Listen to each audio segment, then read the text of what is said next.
जय श्री राम। सुनहु प्रिया व्रत रोचर सुशीला, मैं कछु कर विललित नर लीला। तुम पावक महु करहु निवासा, जो लगी करो निशाचर नासा। हे प्रिय, हे सुंदर पतिव्रत धर्म का पालन करने वाली सुशीले, सुनो, मैं अब कुछ मनोहर मनुष्य लीला करूंगा। इसलिए जब तक मैं राक्षसों का नाश करूं तब तक तुम अग्नि में निवास करो। जब ही राम तब कहा बखानी, प्रभु पद धरि ही अनल समानी। निज प्रतिबिंब राखित सीता, तैसे शील रूप सुविनीता। श्री राम जी ने ज्यों ही सब समझाकर कहा, त्यों ही श्री सीता जी प्रभु के चरणों को हृदय में धरकर अग्नि में समा गईं। सीता जी ने अपनी ही छाया मूर्ति वहां रख दी, जो उनके जैसे ही शील स्वभाव और रूप वाली तथा वैसे ही विनम्र थी। लक्ष्मण हूँ ये मरमु न जाना, जो कछु चरित रचा भगवान। 10 मुख गयउ जहाँ मारीचा, नाई माथे स्वारथ रत नीचा। भगवान ने जो कुछ लीला रची, इस रहस्य को लक्ष्मण जी ने भी नहीं जाना।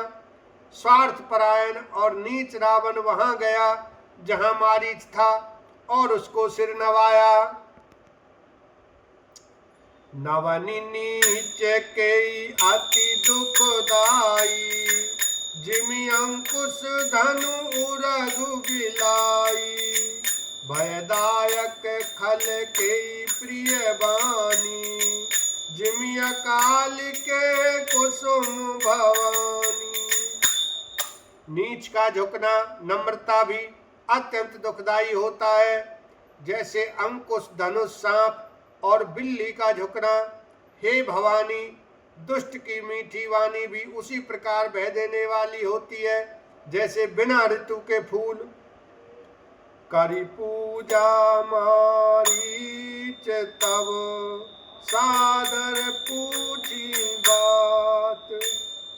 कवन हेतु मन व्यग्र अति, अक्सर आयउ तात। लखन सिया राम, जय जय राम। तब मारीच ने उसकी पूजा करके आदर पूर्वक बात पूछी, हे तात, आपका मन किस कारण इतना अधिक व्यग्र है और आप अकेले आए हैं? 10 मुख सकल कथा ते ही आगे, कही साहित्य अभिमान अभागे। हो कपट मृग तुम छलकारी, जय विधि हरियानो नृप नारी। भाग्यहीन रावण ने सारी कथा अभिमान सहित उसके सामने कही और फिर कहा, तुम छल करने वाले कपट मृग बनो, जिस उपाय से मैं उस राजवधू को हर लाऊं। तेई पुनि कहा सुनऊं 10 सीचा, ते नर रूप चराचर ईसा। तासो तात बयर नहीं कीजे, मारे मारिए जियाए जीजे।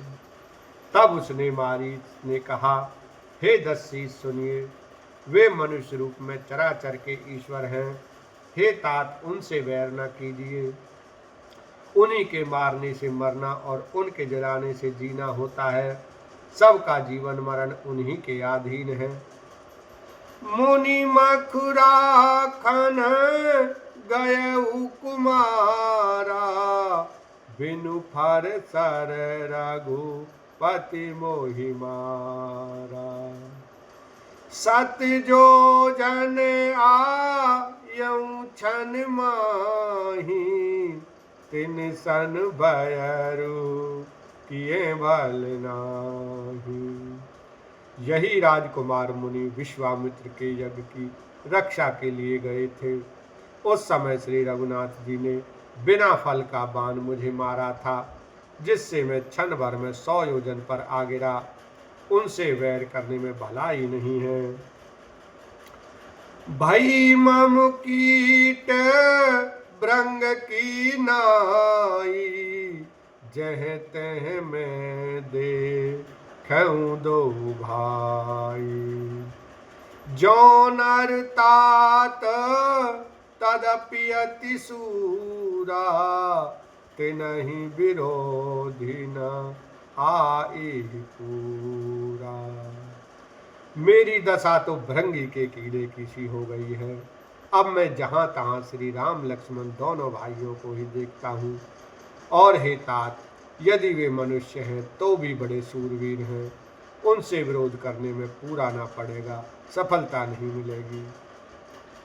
जेहि ताड़का स्वभाव हति, खंडेउ हर को दंड।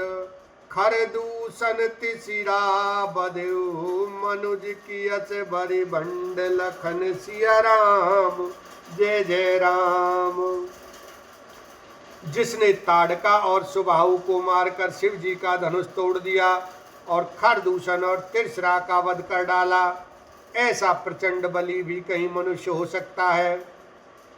जाहु भवन कोल कुशल विचारी, सुनत जरा दीन शिबहु गारी।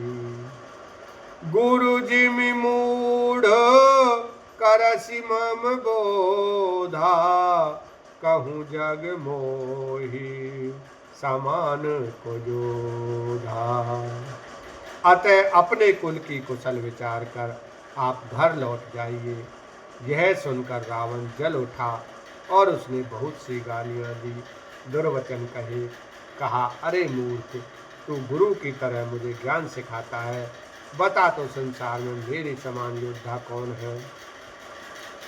तब मारीच हृदय अनुमाना, नवहि विरोध नहीं कल्याण।